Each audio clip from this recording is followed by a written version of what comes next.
Nang nalaman nga ni Lucy na nakatakas nga itong si Farah, na dapat sana ay dadalhin nga nila ito doon sa fasilidad at hindi na nga ito muna papalabasin dahil nag-alala nga itong si Lucy sa kanyang kalagayan.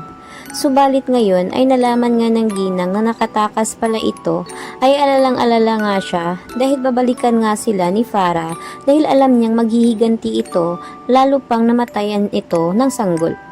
Kaya naman, nang nalaman nga niya na hindi nakauwi ang kanyang asawang si Darius, ay walang ibang naisip nga itong si Lucy at baka may ginawa na namang kasamaan ito ngang si Farah.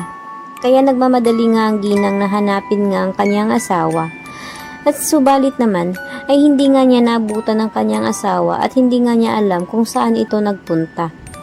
Kanina pa nga niya itong tinawagan, subalit ay hindi nga nagri-ring ang telepono. Kaya alalang-alala ngayon si Farah sa kalagayan ng kanyang asawa.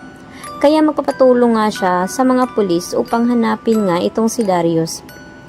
Samantala naman ay sinabi naman niya dito kay Cheska dahil alalang-alala nga ang bata dahil hindi nga nakauwi ang kanyang ama, ay sinabi na lang niya na nalilate umano ito sa kanyang trabaho. Subalit ang totoo niyan ay tinangay na nga ni Farah itong si Darius.